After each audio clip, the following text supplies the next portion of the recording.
Masters of the Earth. The city of Ransk is as beautiful by day as it is gloomy in the twilight.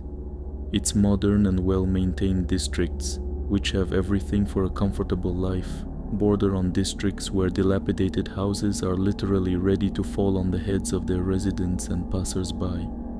A city of contrasts.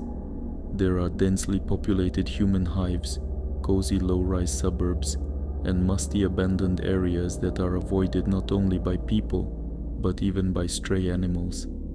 Somewhere, municipal services drive expensive cars, watch their vocabulary, and monitor the quality of services, while in some areas, they don't respond to calls without extreme necessity. Of course, there are dedicated, principled people everywhere. Such white crows, doing something in spite of, rather than thanks to, the circumstances. One of them is me, Arkady Veritas. That's how it works out for me in life.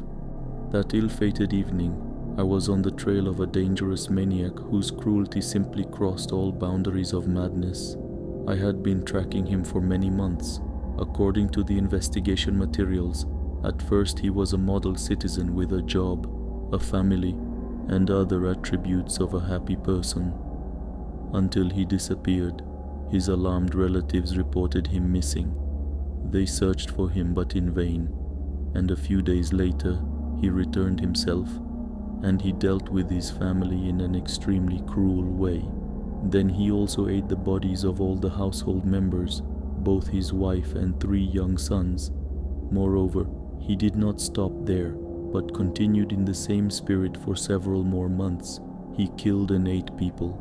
In a normal situation, the bosses would go crazy and give me a stomach ulcer, but this time it seemed these cases didn't bother them much. It's just strange. So what? A maniac, you say? He'll eat and stop. Moreover, for some reason, neither newspapers nor online publications were particularly promoting this story. It would seem a high-profile case, a sensation.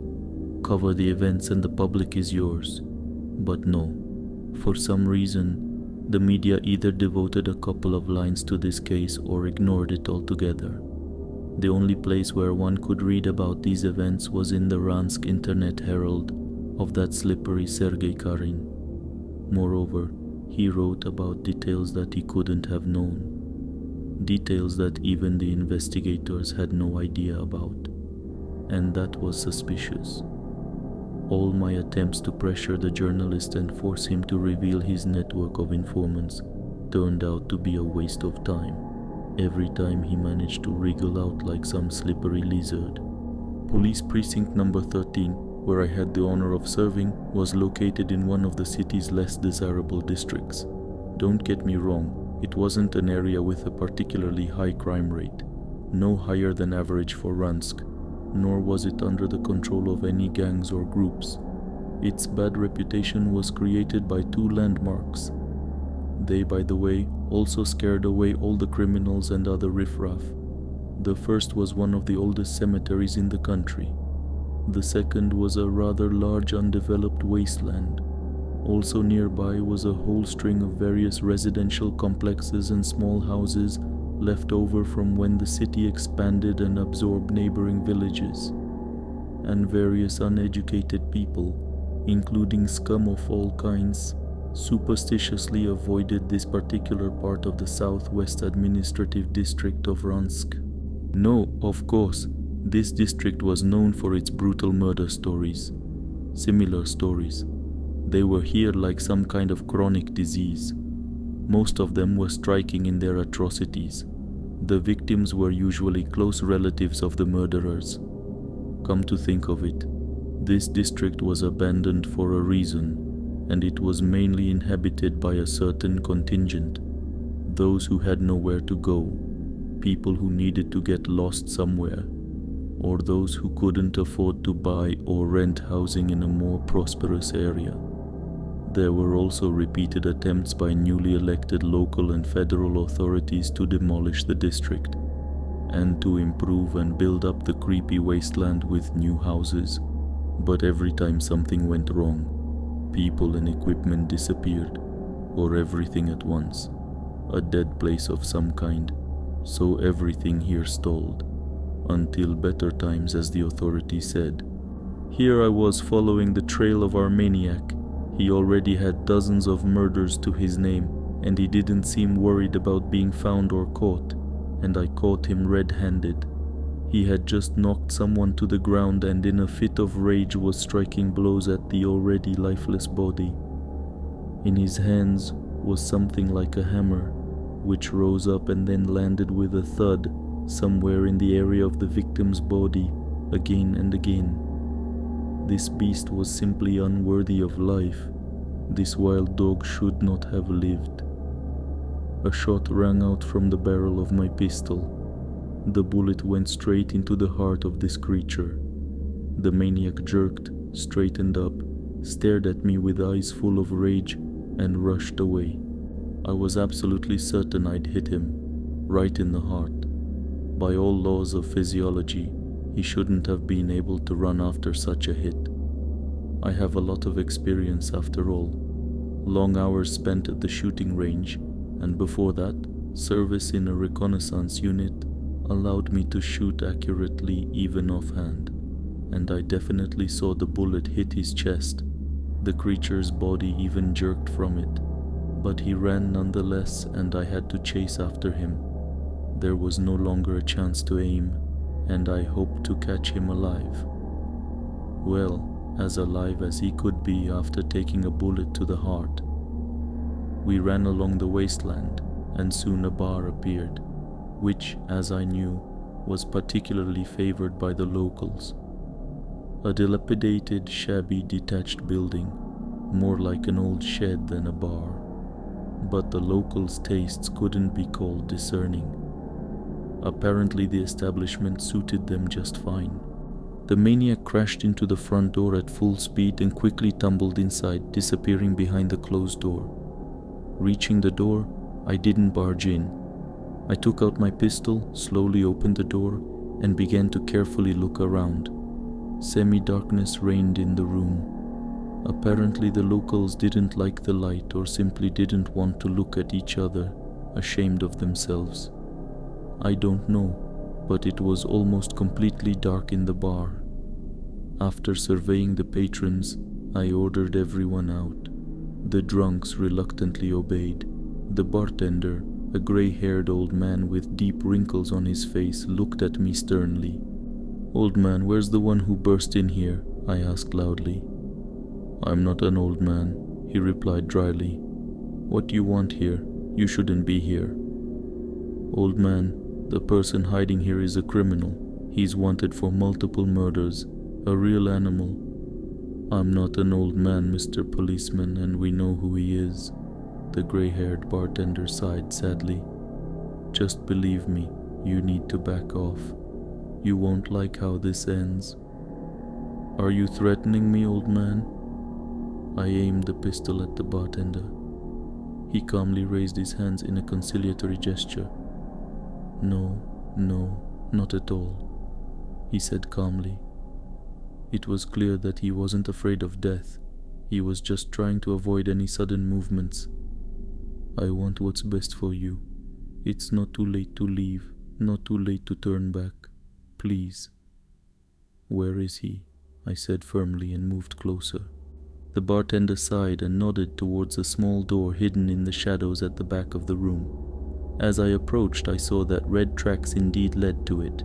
A bloody handprint glistened on the door jamb. I asked the bartender if there was a way through this door, or if it led to a dead end.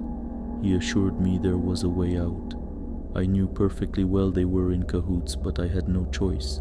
If there was a way out there, I would lose the bastard again, and it was unclear when I would find him again. Opening the door, I saw a narrow tunnel leading down. I shone my flashlight down it, but its beam wasn't powerful enough to fully dispel the thick darkness. Holstering my pistol and cursing, I crouched down and moved along the dark tunnel. I turned off the flashlight so as not to give myself away. As I moved deeper into the dark depths, I began to feel as if I were floating in zero gravity, as if I had left my body and was wandering somewhere in the midst of an endless nowhere. After what seemed like 15 minutes, I felt that I had exited the tunnel and found myself in a small room. Taking out my pistol, finding a good position and illuminating the room with my flashlight, I made sure there was no ambush. The room turned out to be quite spacious, finished with some kind of smooth marble. There were no visible light sources, but the flashlight's charge should have lasted a long time. At least I hoped so. It seemed I had gone really deep. There was no signal on my phone.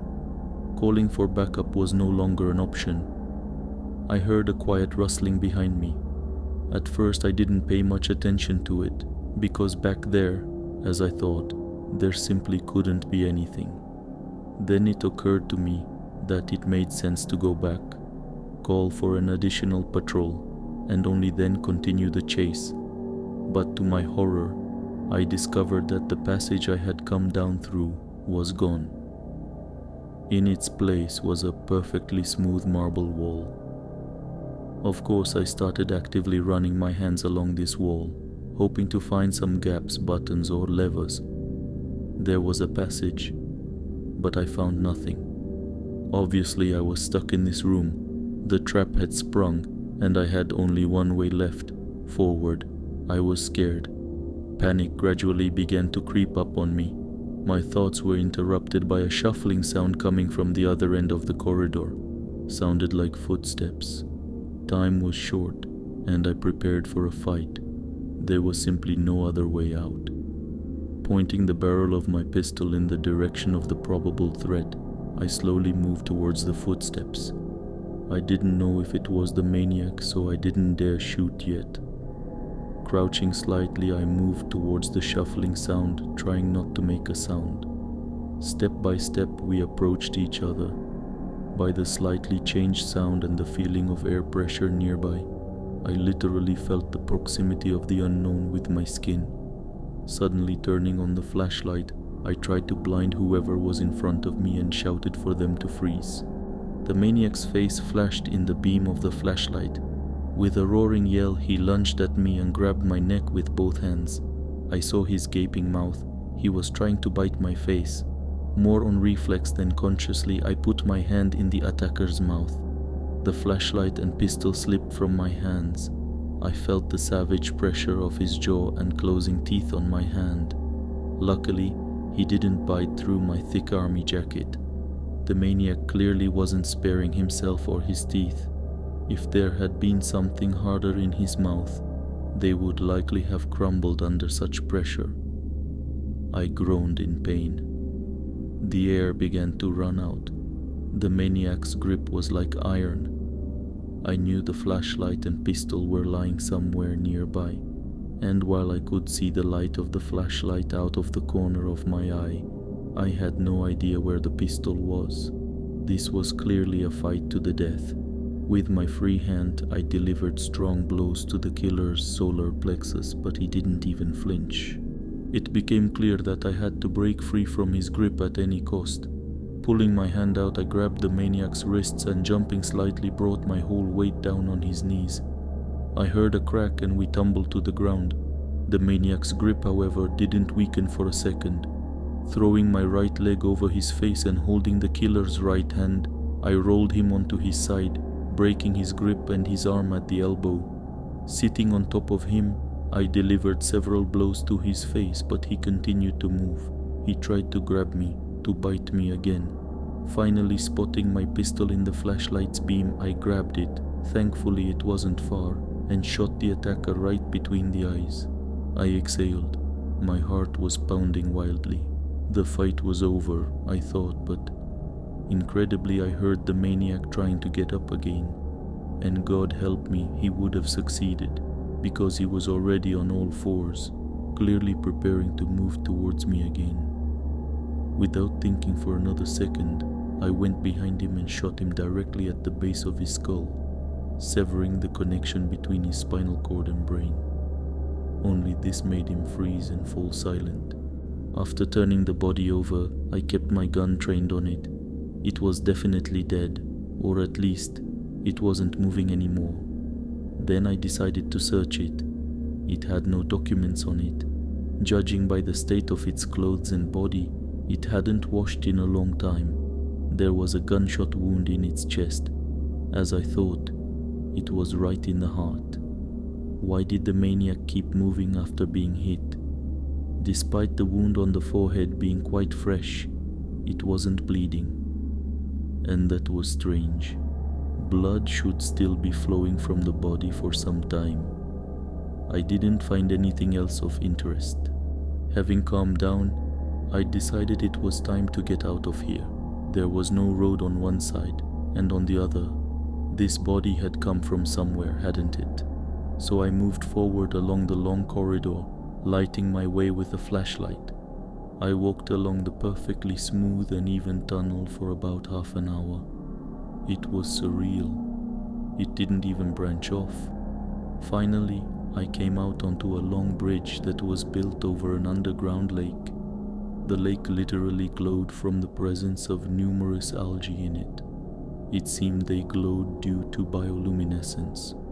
The bluish-white dim glow was mesmerizing.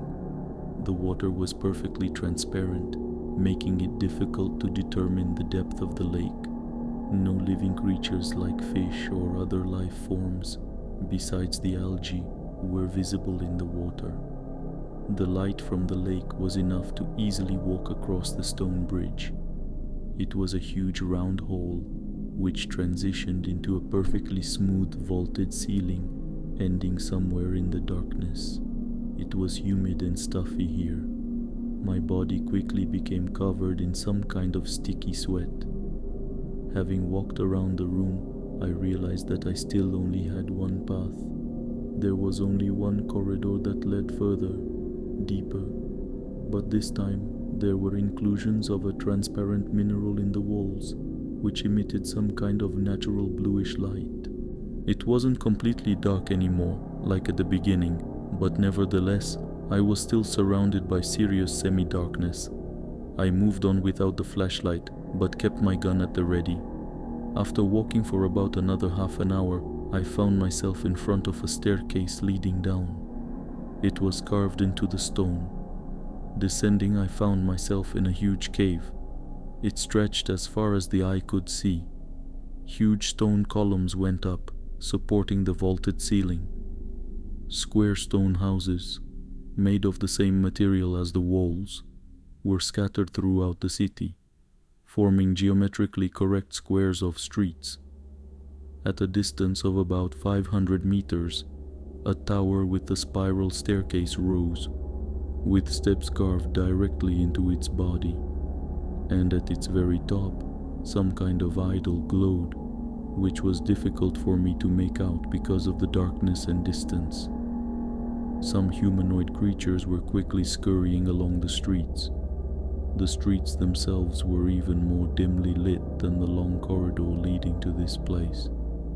The features of the inhabitants were impossible to discern. A hissing noise, either of movement or speech, came from everywhere. I was mesmerized by the sight that opened up to me, but this idol simply paralyzed me. All I could do was stand and look at it, unable to tear my gaze away. My consciousness distorted. Gradually, I rose above my own body and found myself somewhere in the midst of a boundless nothingness. The thought of an unfamiliar mind addressed me, without speaking a word. Images appeared in my head, transmitted by someone else, by someone invading my mind.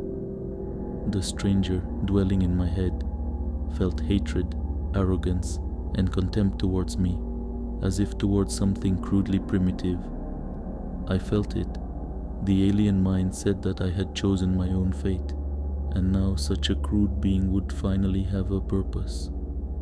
He was going to show me the truth that is not destined to be known by everyone, but only by those who are now to be the conductors of a higher will. I was flying with my kin from a dying planet. It was writhing in agony, painfully living out its last days. Glowing brightly, it was cracking at the seams. Before us was an ocean of boundless space, and millions of stars gazed coldly upon us from everywhere. Silently they saw us off on our journey. We didn't know when or where we would arrive, or if we would arrive at all. For thousands of years, the ship carried us on rays of light in complete silence towards the black nothingness. I lived through these thousands of years, which almost drove me mad. Until one day, we reached a suitable paradise planet. It was inhabited by primitive creatures and carnivorous beings. From the wreckage of the ship, using the memory of the ancient device that brought us here, we built a city. High stone walls protected us from predators and from primitive organic upright creatures. We prospered, hunting the local tribes of upright beings and other unintelligent creatures. We ate their tender meat, and the ancient device of the ship controlled us, gave us knowledge, told us how to create weapons, how to develop our society. Gradually, our noble appearance began to change. We began to degrade. We became weak. We could no longer create anything new, and relied entirely on the knowledge of our ancestors hidden in the device. Once, unwise wild apes gathered into a massive tribe that waged war upon us. We saw them from our walls. This tribe was so vast, and the creatures so numerous, that their hordes stretched to the horizon. With furious rage, they hurled themselves wave after wave against our walls. We fought back as best we could. The entire ground was littered with the bloody bodies of the wild attackers, but they didn't stop for a second, pressing upon us, heedless of their own lives. The city fell, and the wild tribe poured inside. They slaughtered us mercilessly. They tore our bodies apart, demolished our buildings. They bludgeoned us with their primitive weapons. Our ruler, the high priest who maintained the memory device of our former civilization, and a small group of inhabitants barely managed to protect the relic and flee. We abandoned everyone, but the primitive creatures still managed to damage our ancient memory device, and it couldn't function as it had before. We fled underground, deeper and deeper, in an attempt to hide our heritage from destruction, to save our species from extinction. In the darkness and dampness of the cave, working the rock under the guidance of our ancient device, our skin began to coarsen, gradually losing its soft pinkish hue. Our bodies became covered in scales, turning a greenish-gray shade. Another millennium passed, and we forgot how to speak, only whispering in the darkness of the caves. Our eyes and faces became like the snouts of ancient tailed monsters that ruled this planet long before our arrival. Gradually, we grew tails to support our bodies upright, like a counterbalance. The ancient device became an object of religious worship. Our ancient idol, which showed us the path to life, didn't let us forget the massacre that these primitive creatures had perpetrated. The idol sustained our hatred, and we, having completely abandoned speech, developed telepathic communication. Developing these abilities, our priests learned to inhabit the bodies of other creatures through meditation near their dead bodies. As a consequence of our prolonged stay underground, we could no longer leave our subterranean city of Artagu while the sunlight shone. It burned us, blinded us. Nevertheless, a small detachment of our scouts managed to penetrate the surface and look around. It turned out that the creatures we so hated, the primitive beasts that had driven us underground, still hadn't died out. And moreover, they were thriving, building their settlements and even large cities. Pain, rage, and despair gripped our species. It was simply unbearable. We managed to steal several dead bodies and bring them to our priests. Touching the disgusting creatures that call themselves humans, they transferred their consciousness into their dead bodies, and they rose, and they left Artagu and went to the nearest human settlement. They entered the homes of these dead bodies. Their loved ones were terrified, they screamed, tried to escape, but the priests caught up with them and brutally killed them, and it was wonderful.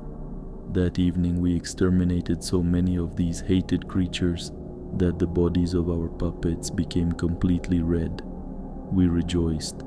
We dreamed of revenge. We dreamed of extermination. And our ancient idol devised a plan to conquer the humans. Only we should rule this planet, and humans have always been and should remain mere fodder. Cities of men sprawled, and our cave became a part of their city. Ransk. What a crude and primitive name. By some terrible irony, humans began to bury their dead near us.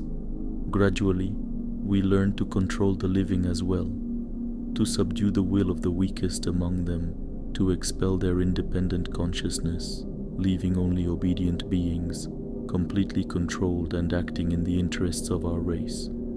Our puppets penetrated deeper and deeper into the lives of people, and for several generations they worked for us, controlling the primitive creatures, delivering their brethren as food, as it should be. Sometimes on rare nights, we like to take control of human bodies and go out into the city ourselves and hunt them, trying to kill as many as possible. It even became a kind of game. I hung in weightlessness. My consciousness lived through millions of years, and all these images flashed before me. There was almost nothing left of me. A cold cosmic horror gripped me, and an alien consciousness almost squeezed me out.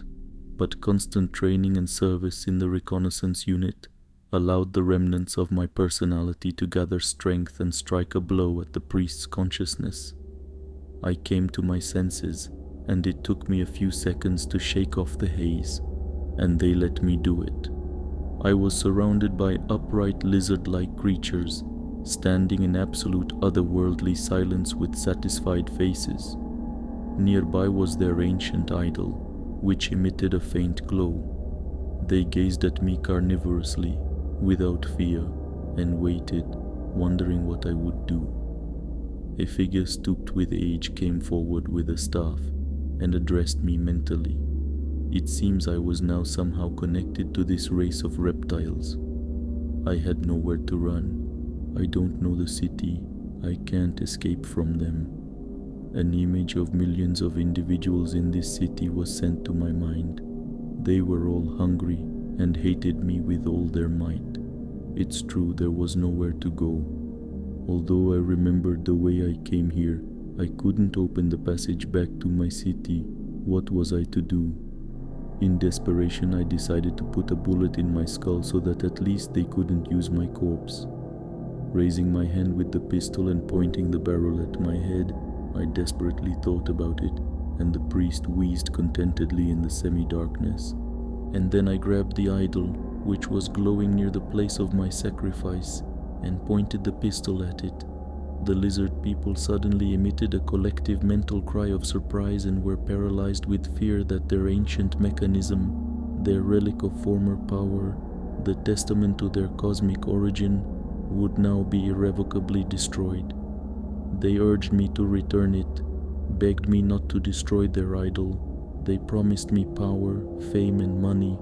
They promised me might. I replied that they should disperse and let me back, open the passage out, so I could leave this place forever. The reptile people parted and formed a corridor, letting me through to the exit. I strode quickly towards freedom, but looked carefully around. If I relaxed for even a second, they would seize control or overwhelm me with their numbers. There was no doubt about that.